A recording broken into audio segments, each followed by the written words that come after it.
Alhamdulillahirabbil alamin wassalatu wassalamu ala asyrafil mursalin sayyidina Maulana Muhammadin wa ala alihi washabbihi asmin amma ba'du.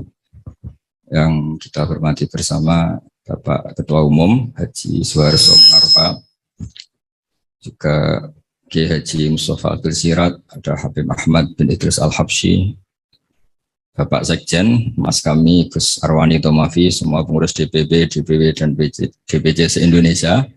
Di sini di pondok kami ada Gus Hakim Hashim, ada Ketua DPC P3, adik saya, Umam, Zaimul Umam, ada Gus Rosid, Sekjen, ada Mbah Wi, ini ada Mbak Janah, masih keluarga semua di sini. Saya diminta untuk tausiah merawat apa ini judulnya apa?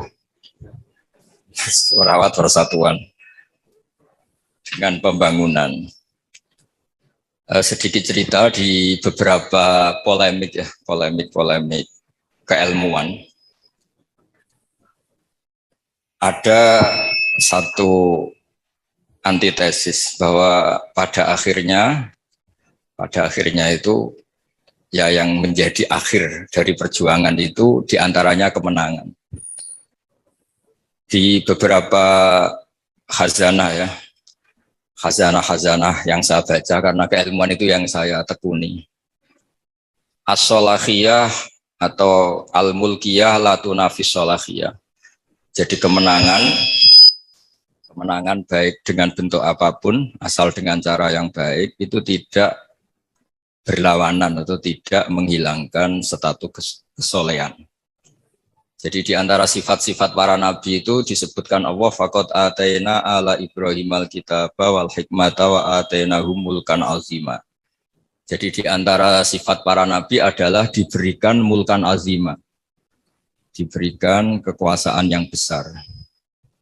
Tentu besar itu bisa dengan arti menang, tapi menang demi kebaikan. Di sini saya diantaranya pernah menulis al-intisar limadzahibi syekhina tentang pilihan-pilihan manhaj atau metode Mbah Maimun yang tentu bersanad sampai Wali Songo, juga tentu sampai Rasulullah Shallallahu Alaihi Wasallam. Ada khazanah yang selalu dibaca kita di kitab Ihya yang berbunyi Ra'sul Akli Ba'daddin at-tawaddud ilan nas wastina'ul ma'ruf ila kulli barrin wa fajirin.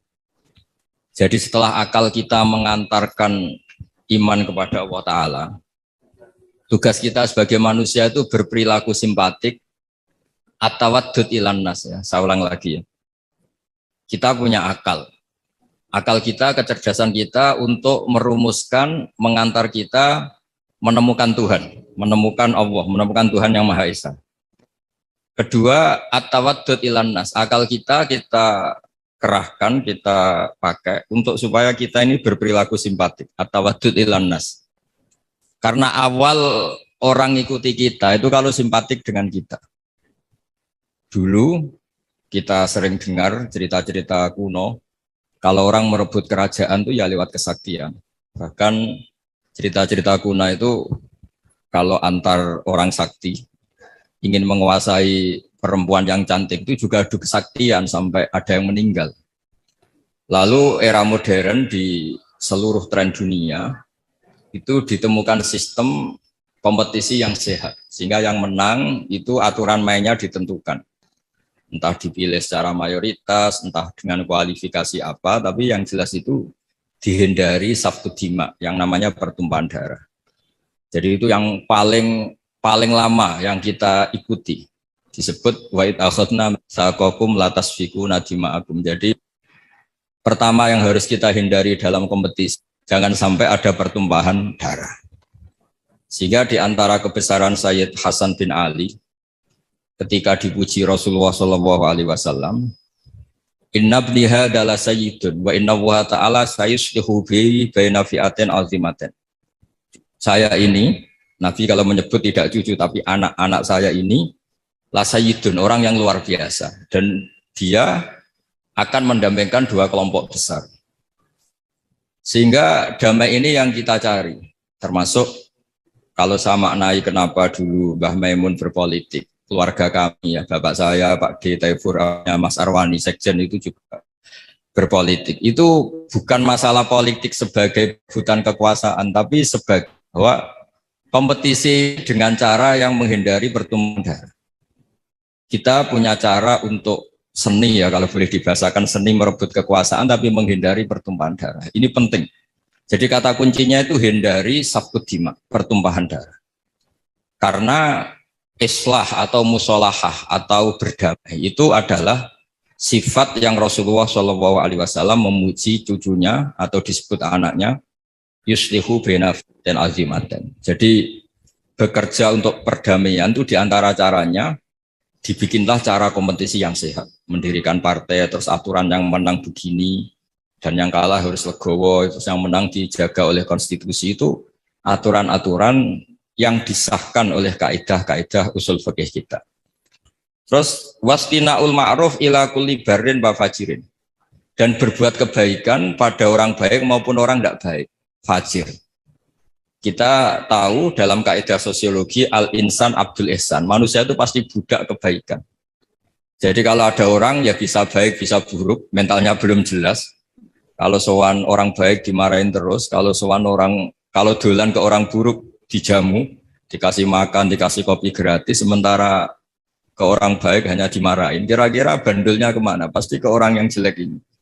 Karena manusia itu budak dari kebaikan. Al-insan abdul ihsan. Maka dibutuhkan legowo. Orang-orang baik itu juga harus baik. Wastina'ul ma'ruf ila kulli barrin wa fajirin. Berbuat kebaikan kepada orang baik maupun orang yang tidak baik.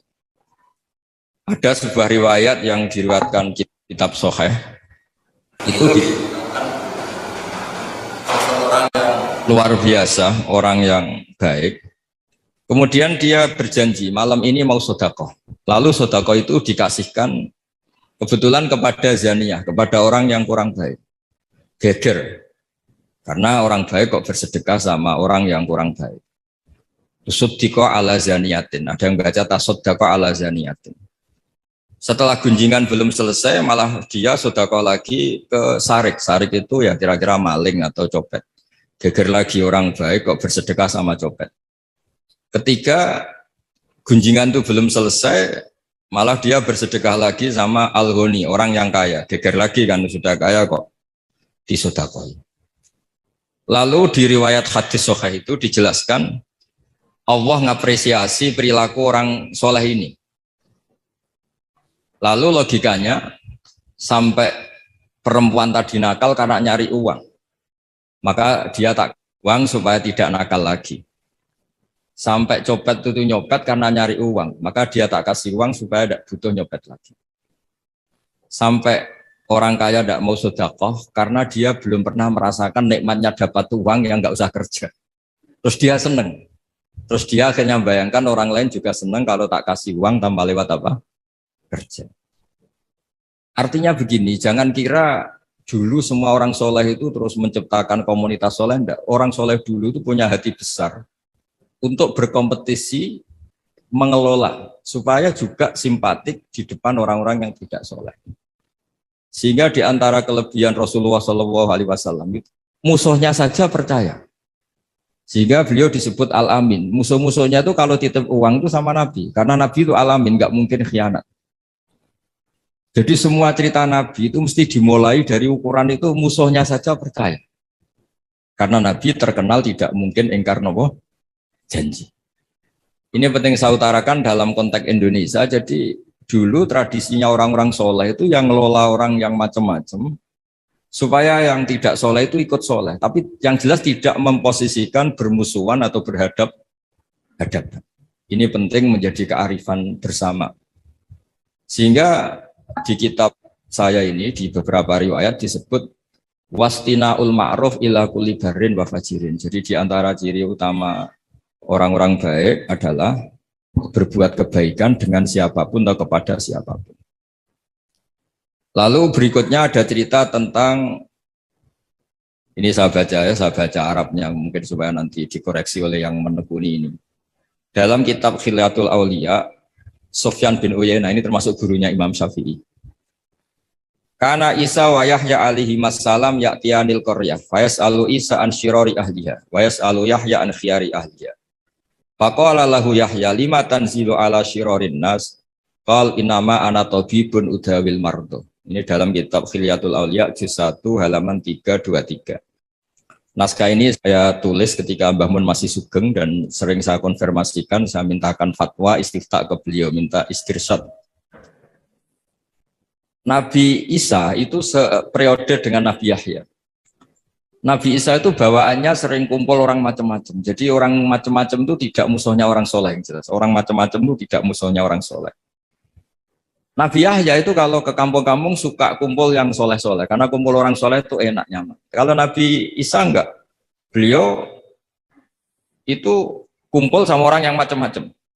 Terus ditanya, lima tanzilu ala syirorin nas. Kenapa kamu hidup atau membina komunitas yang syirorin nas, orang-orang tidak baik? Terus kata beliau, innama ana tabibun udawil mardo. Saya ini ibarat dokter. Di mana dokter itu yang ngobati yang sakit. Jadi kalau kita mau menemukan obat untuk pandemi tertentu, tentu kita meneliti daerah yang jadi sentra pandemi, bukan daerah yang sehat. Tapi apapun itu, yang tekanan kami di sini adalah kita harus punya tradisi bahwa tidak memposisikan saudara kita sebangsa, senegara. Karena kondisi berbeda, terus itu posisi kita musuh, itu yang harus kita hindari. Karena kita ini saudara, seiman, kalau tidak seiman ya sebangsa, senegara, kalau tidak ya sekemanusiaan. Sehingga ini penting sebagai dalil ketika Nabi Isa ditanya, kenapa lima tanzilu ala syirorin nas qol inama ana tabibun udawil mardo. Saya ini ibarat dokter, di mana-mana dokter itu yang mengobati orang sakit. Terus ada sahabat yang pilihannya itu tegas. Walhasil saking tegasnya itu ditanya sama sahabat lain namanya Abdurrahman bin Auf, yang keras namanya Sayyidina Umar. Ketika ditanya, Sayyidina Umar jawabnya itu unik. Ya Abdurrahman, wawah laqad lintul linnas hatta khasyitu wa fillah. Summa stadadtu alaihim hatta khasyitu wa fi syiddah. Fa'inal makhraj. Faqama Abdurrahman yabki yajurru rida'ah yaqulu biyadihi ufillahum ba'dak. Jadi saya beri analogi ya. Kalau kita punya keluarga yang nakal sekali. Misalnya perempuan yang sering pacaran, seenaknya nakal sekali. Kita sebagai keluarga, sebagai orang tua atau paman atau pak, pokoknya keluarga. Kalau Anda terlalu keras, maka ponakan Anda tidak pernah main ke Anda. Anda tidak punya kesempatan bina dia, karena Anda terlalu keras. Dolan ke Anda aja nggak berani. Tapi kalau Anda terlalu lunak, maka dianggap melegitimasi dia pacaran. Dia main ke rumah kamu dengan cowoknya, tidak kamu tegur, macak yang nggak benar, tidak kamu tegur, pakaiannya seronok, tidak kamu tegur. Maka dia mengira, wah Pak D saya yang diai membiarkan saya, itu dianggap legitimasi. Jadi kalau terlalu lunak dianggap melegitimasi kebatilan, terlalu keras, orang seperti ini tidak akan bersentuhan dengan Anda, sehingga Anda tidak bisa bina. Sehingga kata Sayyidina Umar, berpikir kayak saya ini susah kan. Saya terlalu keras, juga takut Allah. Sikap ini ditegur Allah, karena tadi kalau terlalu keras tidak punya kesempatan bina. Kalau terlalu lunak saya juga takut ditegur Allah, karena itu dianggap melegalkan kemaksiatan atau kemungkaran. Fa'inal makhraj, sebenarnya kita jadi manusia itu tidak punya banyak pilihan, tidak punya banyak jalan keluar, tidak banyak solusi. Lalu intinya hidup ini kita harus jaga jaga perdamaian, jaga apalah. Makanya di sini merawat dengan cara pembangunan, karena Mbah Mun dulu sering guyon. Kadal fakru ayakuna kufran itu kalau beliau nafsirkan fakir itu radoso, fakir itu takdir kan. Sing mari dosa gampang muring-muring. Jadi kata itu sebenarnya fakir itu enggak masalah, cuma bawaan orang fakir itu gampang emosi. Misalnya gini, Anda punya pembantu mecahkan piring satu, saat itu Anda punya uang 100 juta, kayaknya enggak gampang marah. Ya kalau piring itu pecah, padahal enggak sengaja, pas itu uang Anda tinggal 10.000, mau beli rokok enggak kuat, mau belanja enggak kuat, itu kayaknya piring enggak usah pecah saja, bawaannya sudah kudu marah. Gitu. Makanya terus banyak rapat-rapat gampang marah ya karena enggak dikasih uang itu. Itu yang itu yang masalah itu. Jadi tapi yang ikhlas ya alhamdulillah. Yang realistis bahwa uang penting ya banyak. Jadi itu antara orang ikhlas dan orang realistis. Tapi apapun itu dari cerita-cerita di kitab ini atau khazanah-khazanah ini, semua perilaku orang-orang dulu, Nabi Isa, para wali songo, para guru-guru kita, Ya, utamanya Kiai Haji Maimun Zubair yang didikannya tentu membentuk saya, Kiai Haji Mustafa Akil membentuk semua teman-teman yang alumni itu tidak ada tradisi menganggap orang yang beda dengan kita ini musuh. Ini penting karena memang bapak saya dulu kalau ngandani saya itu kiai itu bengkel, nak rawani dandani sepeda rusak ora usah jadi kiai gitu. Jadi kiai itu bengkel, kalau nggak terima motor rusak ya nggak usah jadi bengkel, jadi dealer saja, jual yang baik tok gitu. Jadi ini penting saya utarakan sehingga sebetulnya memang beragama ya, menjaga kemajmukan, menjaga Indonesia itu harus berhati besar. Yang terakhir ayat yang sering diulang-ulang Mbah Maun itu laisalaka minal amri syai'un aw yatufa alaihim aw yu'adzibahu. Allah yang Tuhan saja menyikapi orang dolim itu pilihannya dua, bisa Allah menyiksa itu wilayahnya Allah karena dia yang Tuhan. Kedua memberi tobat. Jangan-jangan kita menvonis dia buruk, kemudian ternyata Allah memberi tobat. Dulu orang-orang yang musuhi Rasulullah, yang kita kira su'ul khotimah, ternyata banyak yang akhirnya ashabu Rasulillah, menjadi sahabat-sahabat Nabi yang luar biasa. Dulu perang Uhud, Nabi kalah itu karena panglima mereka itu Khalid bin Walid. Tapi akhirnya Khalid bin Walid itu masuk apa? Islam dan menjadi panglima yang luar biasa. Sayyidina Umar dulu musuhi sekali sama Nabi. Dan dia ketemu Nabi itu mau niat bunuh, tapi itu awal dari dia masuk Islam. Dia mau bunuh Nabi, terus ketemu temannya. Kamu kemana? Saya nyari Muhammad. Karena dia merusak agama kita, kata Umar. Tidak usah nyari Muhammad, adik kamu sekarang sudah ikut aliran. Ya, zaman itu disebut ikut agama Muhammad. Setelah ke adiknya, ternyata adiknya baca Quran sama suaminya. Kemudian itu menjadi awal Islamnya Sayyidina Umar. Kita tidak pernah tahu. Awal Islamnya Umar itu setelah ingin mencari Nabi, ingin membunuh Nabi. Tapi ketemu temannya, terus diingatkan adiknya sudah Islam, dijemput, kemudian malah akhirnya dia masuk Islam. Khalid bin Walid itu dalam banyak khazanah disebut, dia masuk Islam itu karena melihat orang Islam kalah. Dia dengar-dengar, ya memang dengar, kalau Rasulullah itu pesan, jangan pernah kamu keluar dari gunung. Setelah turun dari gunung, akhirnya orang Islam kalah. Itu Khalid bin Walid, terus dia awalu, kata beliau, pertama yang menjadikan saya Islam itu gara-gara peristiwa itu. Ini orang luar biasa. Sahabatnya saja kalau melanggar aturannya ditegur Allah, diberi sanksi. Apalagi orang lain. Terus dia kepikiran akhirnya masuk Islam. Jadi Mbah Mun berkali-kali bilang, Allah yang Tuhan saja, yang otoritas segala di tangannya itu, kemungkinan memperlakukan orang dolim itu bisa memberi tobat atau menyiksa. Kenapa semangat kita hanya membayangkan orang dolim itu disiksa, padahal bisa saja Allah memberi tobat. Begitulah yang dilakukan Rasulullah SAW ketika melihat orang yang sangat buruk lah perilakunya sama Rasulullah. Nabi malah berdoa, wa mahdi qaumi fa innahum la ya'lamun. Doakan kaum saya ya Allah karena mereka seperti itu karena tidak tahu. Jadi saya mohon ya merawat untuk kemajuan, merawat kemajuan untuk kemajuan itu ya kira-kira gitulah. Orang kalau hak kemanusiaannya tersampaikan, hak-haknya sebagai warga kesampaian, hak-hak sebagai warga negara juga kesampaian. Insya Allah disuruh atau diminta melaksanakan kewajiban juga mau. Kita tidak perlulah tahu urutannya, diberi haknya dulu baru diwajib-wajibkan, apa diwajib-wajibkan dulu baru diberi haknya. Itu nanti kalau debat terus selesai. Yang jelas saya mohon semuanya biasa mendengar. Saya sering ditanya, Gus kok jarang datang di rapat-rapat penting. Saya mesti bilang analogi gini, kalau ada menteri rapat ketahanan pangan, ya bagus. Tapi yang Pak petani-petani tidak usah rapat nanam padi, itu sudah di atas rapat tuh. Karena barokahnya nanam padi otomatis ada ketahanan apa? Pangan. Daripada rapat terus tapi nggak pernah nanam padi. Ada rapat mempertahankan mazhab ahli sunnah wal jamaah rapat terus. Saya tidak pernah rapat tapi baca kitab terus tentang ahli sunnah wal jamaah. Nah, makanya ini ada Bahwi rapat terus kemajuan P3 tapi tidak pernah turun ke bawah. Orang mau P3 sing didelok ya kiai-kiai itu. Ya ini P3 melu P3 bukan karena hasil rapat. Ini kebuatan gojol biasa mawon. Maksudnya cara kula niku ya sing rapat nggih monggo tapi sing langsung aksi nggih monggo. Karena ya tadi dalam dakwah itu pilihannya banyak. Saya kira demikian ini khazanah yang saya terima ya, saya serap dari ajaran-ajaran Kiai Haji Maimun Zubair. Bang beliau itu sering cerita gimana menghadapi orang-orang yang beda pendapat, beda kultur, supaya kemasmukan ini terjaga secara baik.